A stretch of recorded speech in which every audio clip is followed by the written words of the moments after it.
Good morning, good evening, good afternoon, wherever you are, whenever you are. Thank you for watching my videos. I'm here joined live with Inti Campo. Hello, everyone.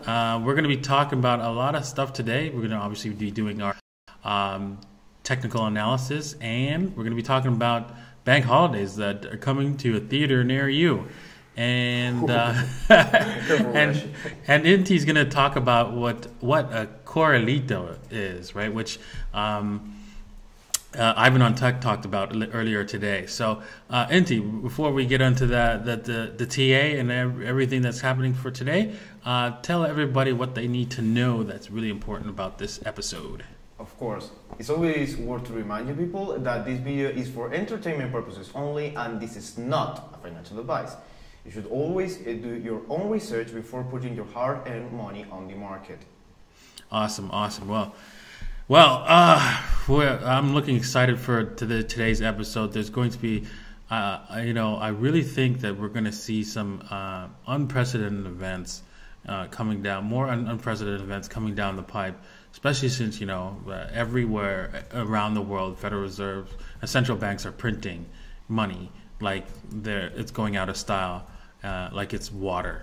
And it's going to be interesting times indeed.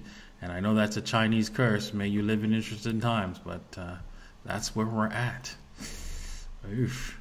All right. With that said, let's head over to the charts for today. One more question. You know what? I moved the camera angle and stuff like that. Made things a little bit bigger. Wondering what you guys think about that. And let me know how the sound and everything is going. If there's any issues with the video. Oh, it's choppy. Yeah, it's choppy. Eek. Yes, it's laggy for me too. Oh wow, that's not good.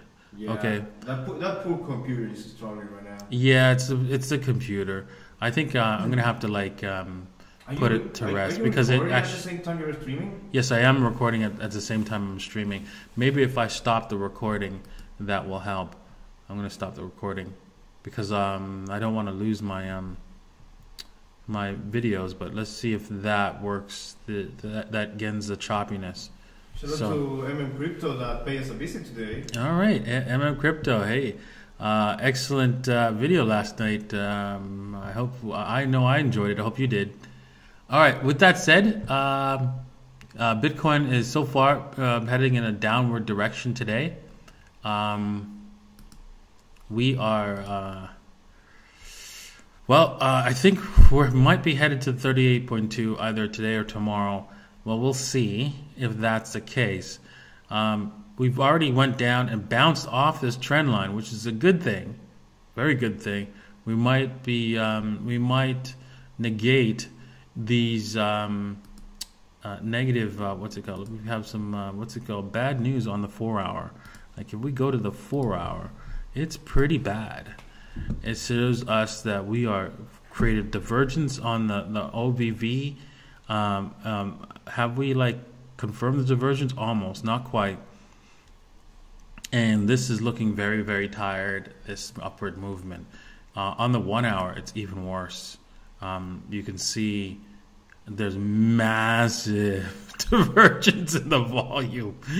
The on-bounds volume is just unbelievable, right? It's just like we are doomed here. And as for the divergence on the RSI, you could see it just by quickly glancing at it. Like we're going higher, but momentum's going lower and lower and lower. So clearly there's something wrong here with this upward movement. And we're probably going to be due for a return down to normal. So I've already put in some shorts here. I've set my stop loss to here and see what happens because this looks nasty. You can either take the short at this breakout level because you could see, right, this M forming here, right, clear M forming here. So this is a breakout level right down here. We can start out, you could say at all these different wicks here is where you want to run your breakout trade to go lower. And yeah, I mean, this thing, I think we can probably take this thing down. If you were to do a breakout trade, you could probably take it down all the way to 38.2, and I think that will give you a 2-to-1 for sure. Yes, easy 2-to-1 risk to reward ratio. Let's see here, is that correct? Yes, there you go. That's better. With that last breakout high, you can say, hey, okay, you know what? It's not really the breakout high, but good enough because it's the M showing up on the 2-hour here. So if you could wait for the breakout, or you do what I did, and what I did was like the the Hail Mary trade entry, right, which was the 78.6. Right, so that's the kind of trader I am, right? I like to let the market come to me, right? I like to enter in my position, let it come to me, and then take that trade and see what happens. And that's where I'm at right now. And we're slowly dropping down. Let's see if it works out for me. If not, that's trader's life, right? Of course, I won't lose more than 5% of my money, and that's will keep me in the game always, because I'm only losing 5% of my money every single time, whatever's left in my account. And yeah, so that's my analysis today of Bitcoin. Alrighty, let's head back to the Facebook. So today we're going to talk about bank holidays. Bank holidays is not a thing that you want to have happen in your country. I'm looking to see what other applications could possibly be slowing me down here, and I don't see anything. I'm running my my charts in a virtual machine, so that's not the issue. Are we still seeing lags in the video? Looks way better than before. Yeah? Okay, yeah. Awesome. All right, I'm going to close all my different windows of my different tabs, basically, on the primary machine doing the recording, and hopefully that helps things a little bit better. But it looks like, yeah, the computer is like struggling. Yeah. Can you hear that, people? Yeah, you can hear the fan going as the yeah, exactly. Anyways, so the United States government has defaulted twice already in the last 100 years, basically. So what are the two times that it defaulted? It defaulted in 1933 and also in 1971, right? And what is a default? A default is when you break a promise to pay, right? So if I say I'm going to pay you, right, this much, right, and I don't do that, that's a default, right? If I change the agreement of our payment structure, that's a default, and yeah, and that's what the United States government has done twice in the history of 100 years. Now, of course, the government of Argentina has done it a few more times than more times than you like to see in a lifetime. Exactly. So let's head over to Twitter, where Ivan on Tech mentioned that one of the times when Argentina had defaulted. But by the way, the video keeps lagging. Really? Yeah. Wow. That's horrible. Yeah, I can see that I'm slowing down a lot. It's not keeping up with the... wow, that's pretty bad. We apologize, people. Yeah, we'll fix that for next time.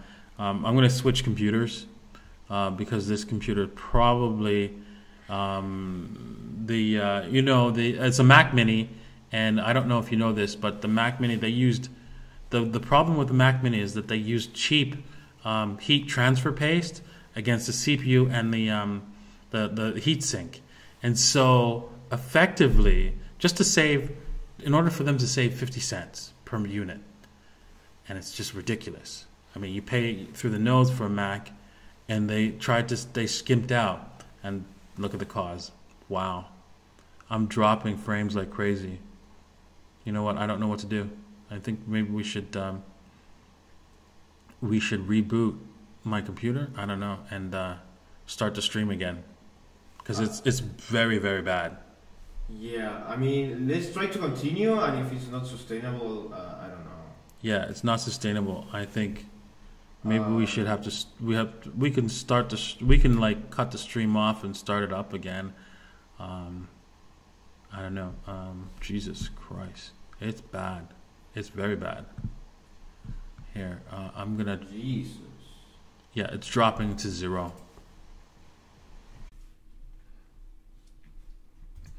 Okay, so let's see if you guys can hear. If everything's better now. How is? Can you guys see? Is everybody in? I cannot see anything. Can you guys? Okay, let's see. Crap, that might have been disconnected completely. We will start doing podcast, you know. Wow. We will reboot the stream to see what happens. So is it over? Is it too late? Are we cut off? Let me see. Are we back on? It seems we're back on. Okay, awesome. Okay, so it should be better now, right? Yeah, looks better. Awesome. Higher quality, because we were 480p. Oh, sweet. Yeah. Okay. Looks fluid. Okay, so let me just. Back. Yes, we are back. Oh, thank goodness. Okay, so now where did we leave off? We left off with Ivan on tech. The money in your account is not your money. I mean, how many people think that when you direct deposit into your account, that's your money? Well, if you think that, you are so wrong, and you're going to learn the hard way that you're so wrong, because that's the bank's money, not your money, and that's why you have to beg for permission to take it out, right? And you can see that this has happened before, where what they did, it's called a Corralito event that basically illustrates what they're going to do to us eventually sometime down the road when they want us to switch over to a new currency. They're going to get us all to deposit into the account and then switch it over to a new currency and then say, oh, by the way, you're going to take a 75% haircut, just like they did in Argentina. So, Inti, why don't you talk about that, how that affected your family, because you were in. I know you weren't. You did not. I was a baby. Okay. You were a baby back then, but your father talked about it, right, and told you a little bit what happened. So why don't you tell the audience what do you know about that? Yeah. Well, in Argentina, 2001 was a really rough time. I think, I don't know if that year or near that year, we have 5 governments in the same year. So you can make an idea, having 5 presidents in the same year. Wow. Yeah, Corralito happened, and that was not the first time it happened. I mean, it happened before, it happened to my grandparents. And what exactly is Corralito? What is the exact translation of that from to Spanish to English? Well, I mean, the translation would be the bank holiday, but Corralito is when you have the cows, the terrain where you have the cows in a farm, that it's all it's called corral. Corral, okay. It's basically the same. It would be like little corral, okay? Yeah, exactly. So you just simply go one day to the bank, and it's rather you have no money or it's closed, and there you go. You have nothing else to do. So from one day to another in the streets in Argentina there was no money. No one had a single peso. No one had dollars. No one had anything. And the little they were disappeared in the weeks after. So what people started to do Well, of course, we're protests. Of course, we were in extreme crisis, but people just won't resign of their lives. What did they do? They did fake money. They start printing their own pesos.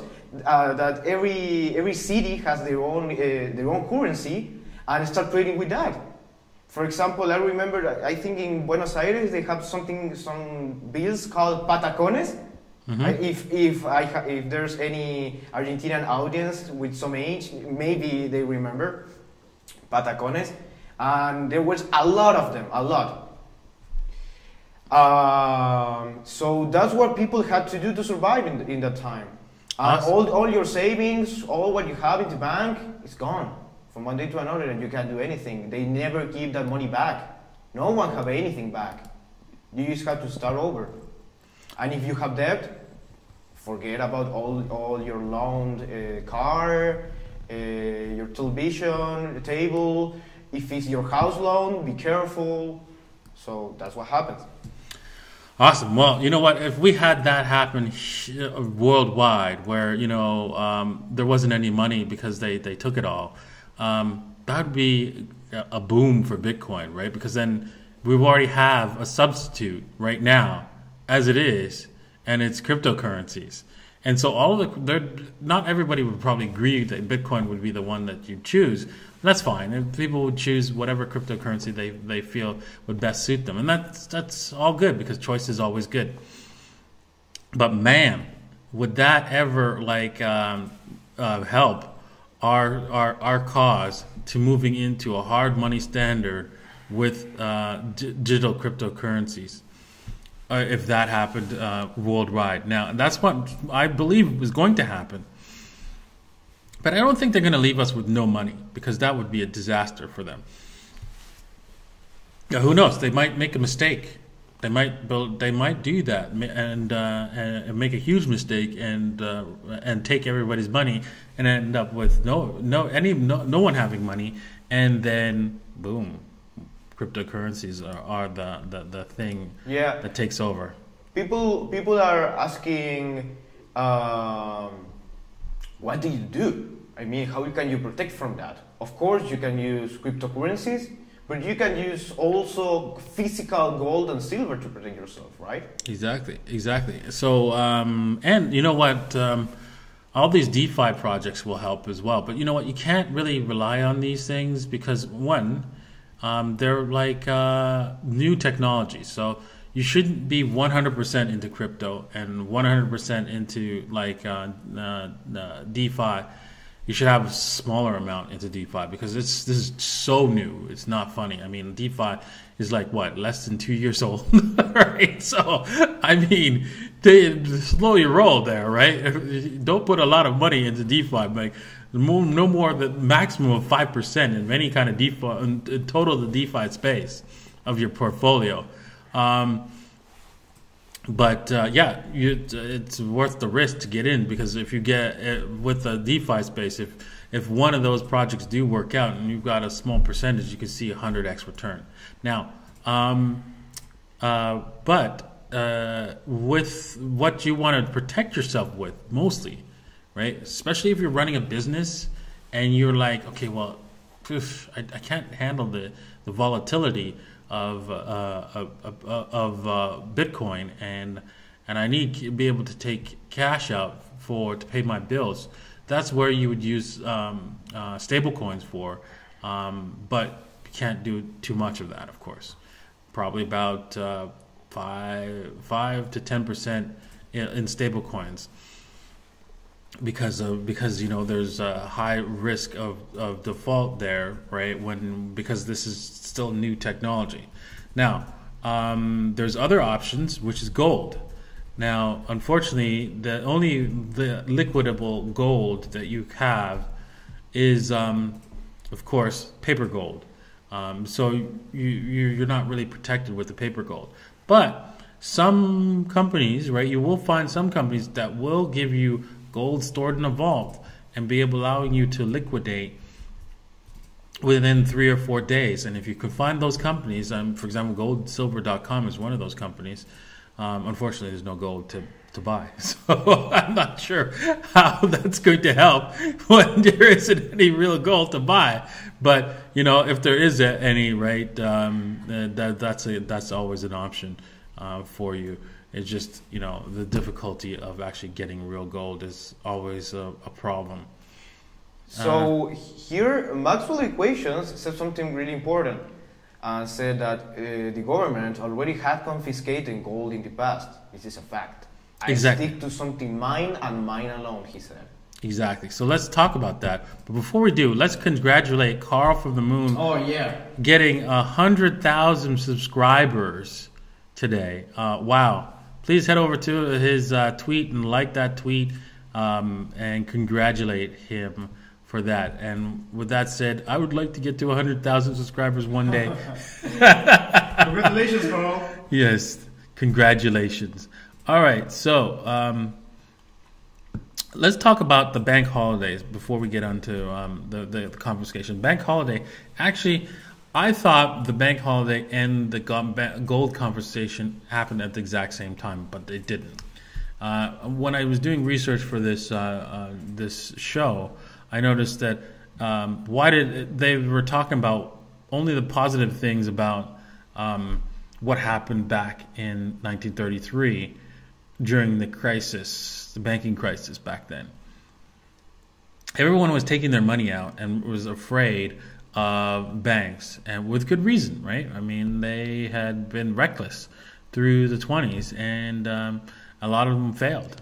And so not only they were reckless because of all the money printing that was going on, but also because all the bigger banks were reckless as well, but what those smaller banks didn't know is that those bigger banks were owners of the Federal Reserve, and so they were able to obviously get bailed out and ensure that they were fully protected during the crisis, right? And so they talk about, right, in this this document here, it's like always positive, like revisionist history.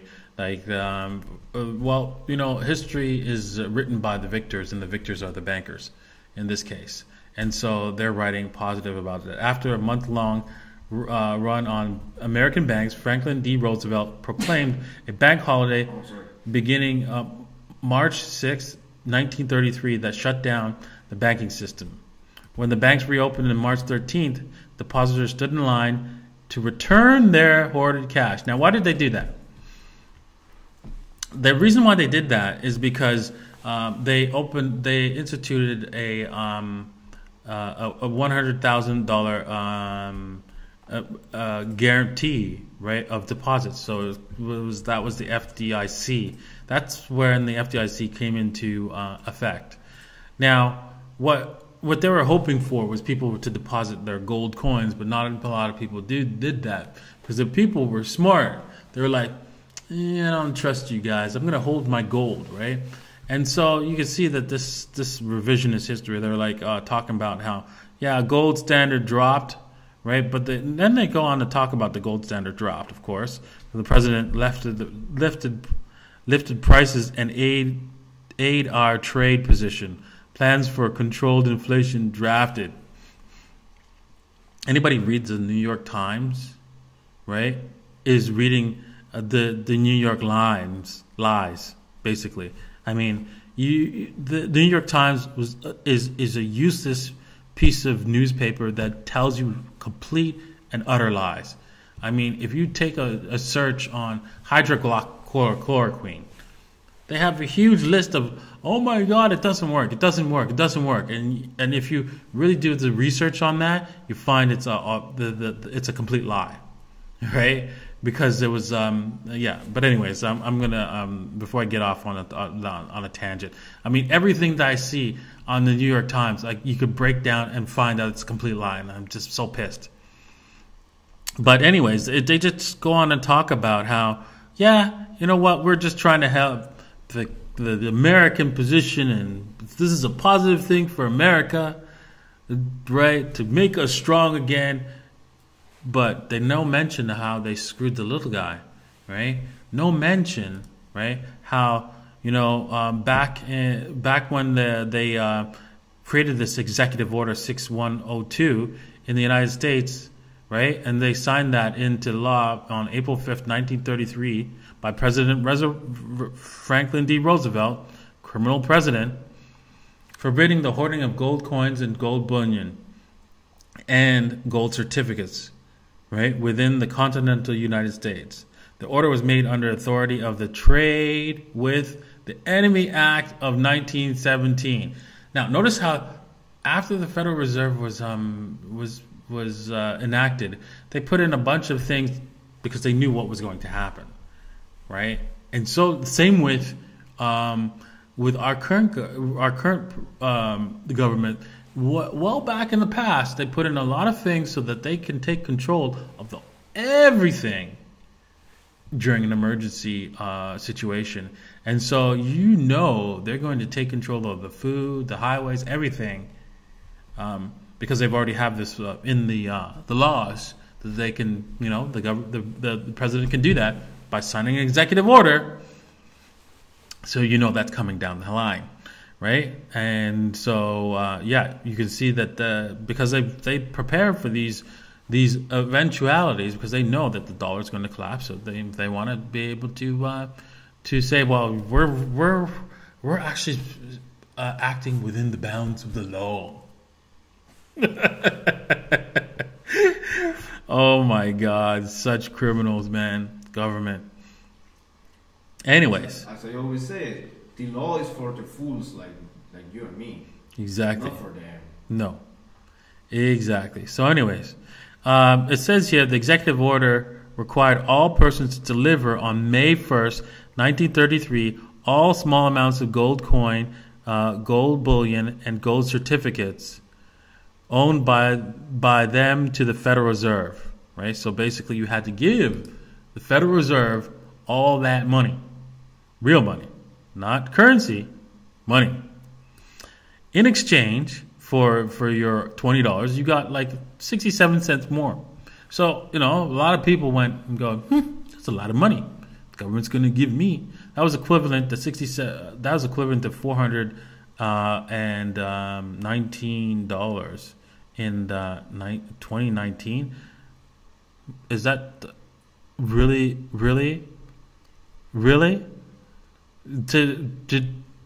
What are they smoking? $20 back then is equivalent to $408 today. Do you agree with that statement? Anybody agree with that statement? What kind of backwards logic is this? They're saying 1 ounce of gold back then was $20.60, which is equivalent to $408 today. So can you buy an ounce of gold in 2019 for $408? Yes or no? Yes. No, Inti. No. Okay. What's the price of gold? An ounce of gold today? Oh, it's like 1,700 or something. Exactly. So last year it was like approximately 1,600. Oh, this is wrong then. so yeah, per ounce, per troy ounce.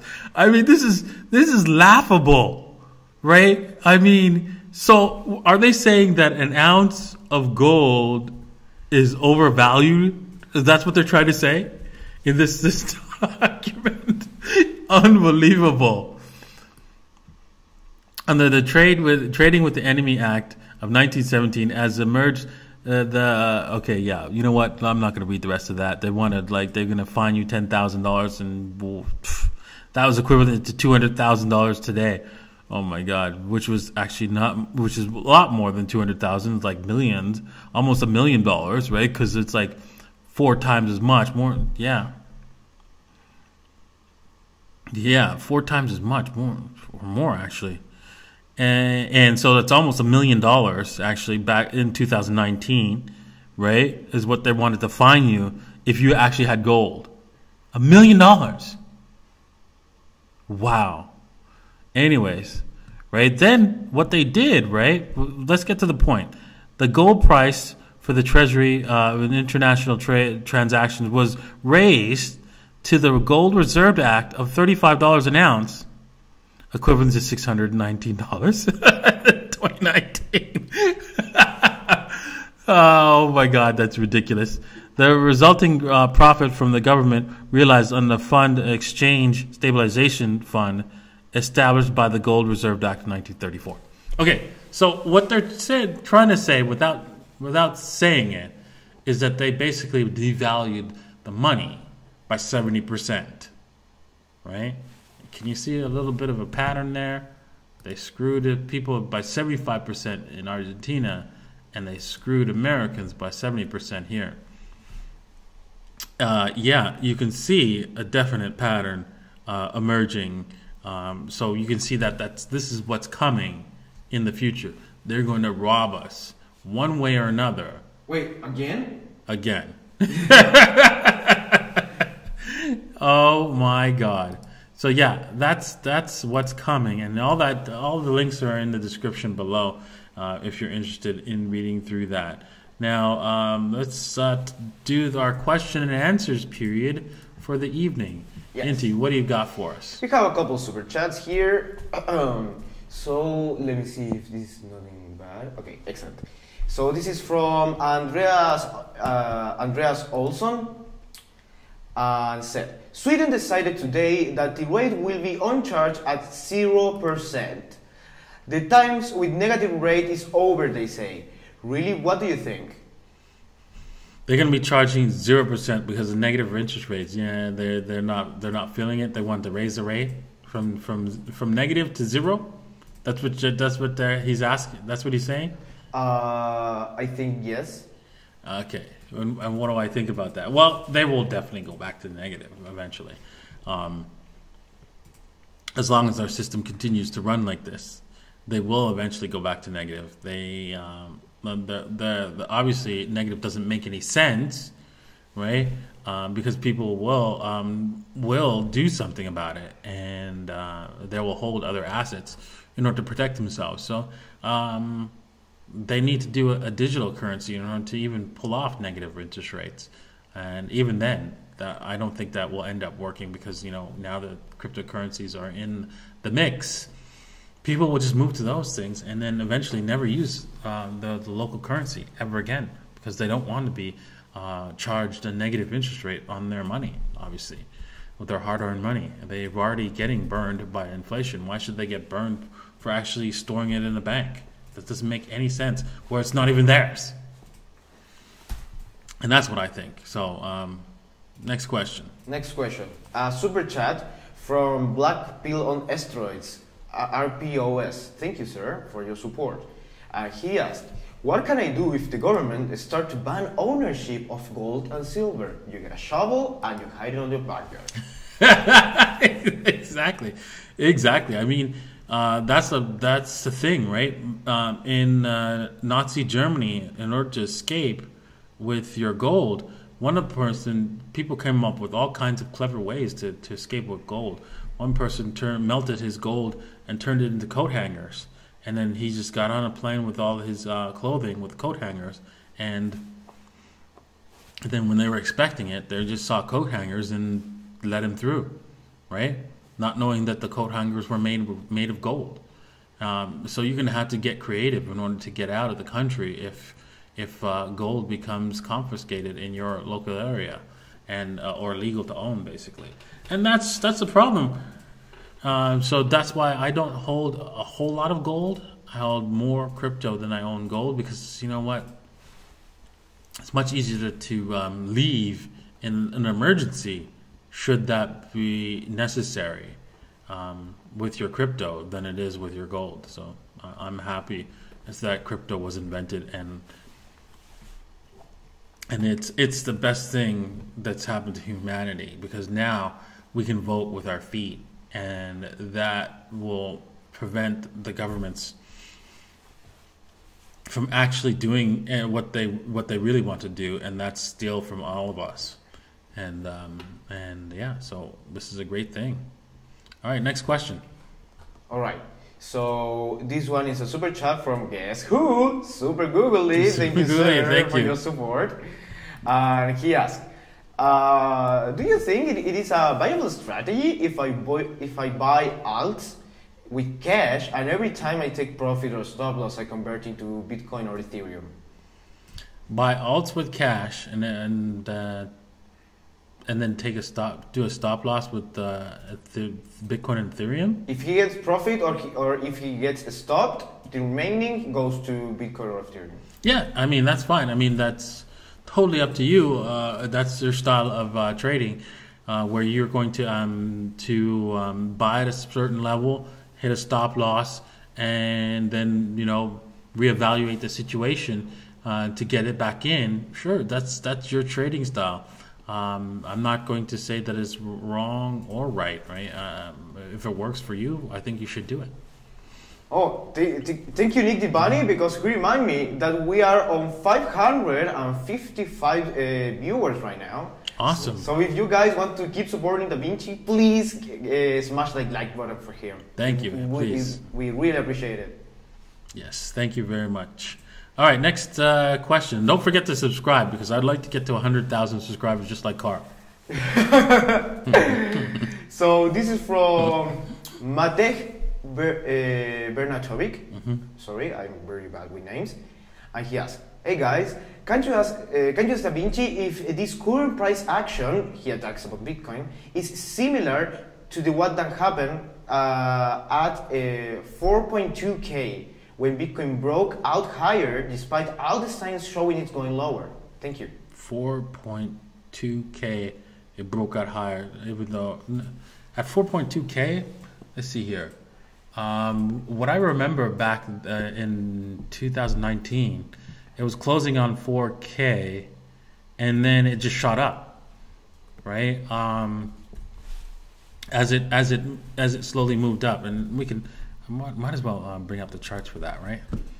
And instead of like going off memory, right? And that is easily done right here, and we can close that. Go to the daily, right? And then there it is. It's right here. So at approximately,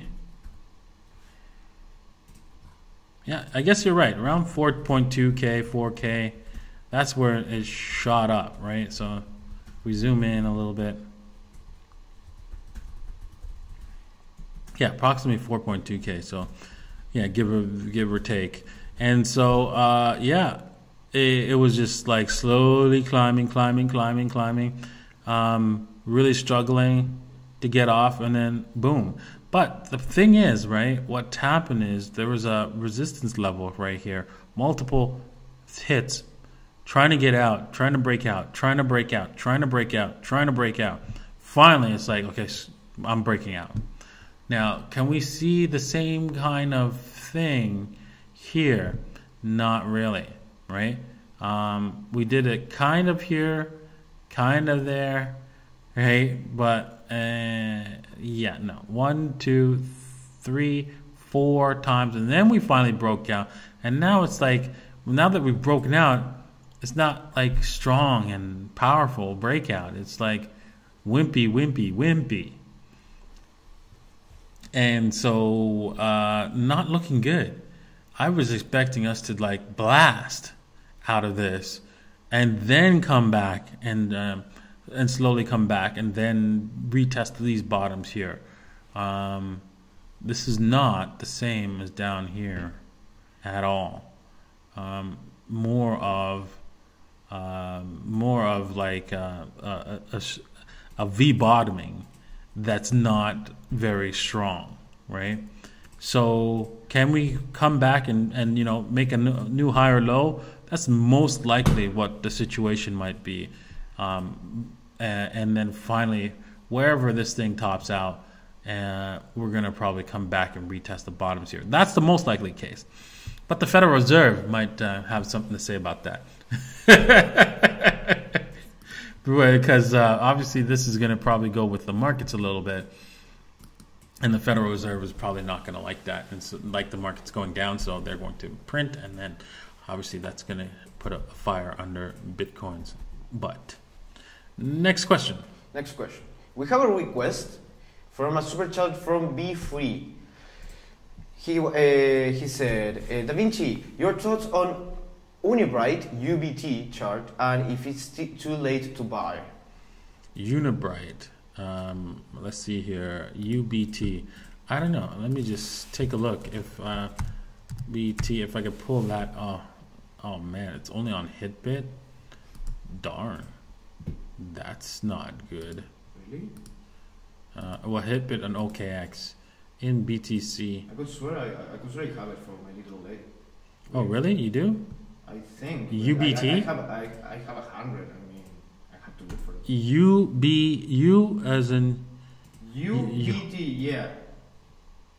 Okay. I don't think I have it. I have to look for it. There's no way you have this because you don't have like you don't have a Hitbit account. I'm pretty sure you don't. No. No, so, I don't. They got confused. Yeah. So, anyways, there's a nice Wing pattern, broke out. I wouldn't be buying up here, of course, and you know what I do, right? The fibs, and buying in the 61.8, nibbling all the way down to 88.6 is where I would be interested in buying this thing if I was interested at all. And that's all I'm going to do in that TA for that. Okay, so with that said, let's talk about finally Pandora's wallet. I'm going to bring that up right here. I'm going to today will be the last day of these prices. I'm going to be raising prices at the end of the day for the next 2 days, right? So if you're interested in joining our Telegram group and having discussions, being able to ask me any questions right away, and I'll have them answered as soon as possible, a lot faster than if you were to try to ask me a question through email or through our what's it called, live streams or any other method. I will be. I always enter the Telegram group at least once a day, and I answer questions there. Sometimes I miss a day, but most of the times I'm there every day. And also, once you join, right, you'll be a permanent member of that Telegram group. So this is the last day you're going to have this price for the 1 month subscription. Then we're going to move the price back down, of course, on May 1st. But tomorrow it's going up, so that you'll on the last 2 days to get in on this deal of a permanent membership. And we're going to be programming it in so that you're going to be automatically kicked out if your subscription lapses on your Pandora's wallet if you've purchased after or on or after May 1st. So get in on that deal before it goes, because it's not coming back. I can guarantee you it's not coming back. All right. So again, if you want us to do complete fundamental analysis and technical analysis on a particular coin, do a complete, at least like 5-10 minutes of both fundamental analysis and technical analysis on a particular cryptocurrencies on the show. Purchase 2 years subscription and send an email to support, and we will look into it. Long as then that particular coin has about $10,000 worth of liquidity every day on average, because even that's kind of low, but that's good enough to put in, like somebody to put in like a $5, $10 buy or something like that, and know that they can liquidate should the prices move. All right, so thank you everyone for watching today's stream. Sorry for the technical difficulty. I will be replacing this computer today, and so that this does not happen. And if I forget to replace it, I will make sure that it's turned off before the stream occurs tomorrow. And yeah, if you enjoyed today's episode, all right, check out these popping up, these videos popping up right here and probably right there as well. And we will see you tomorrow. Cheers. Cheers, people. Goodbye. Bye now.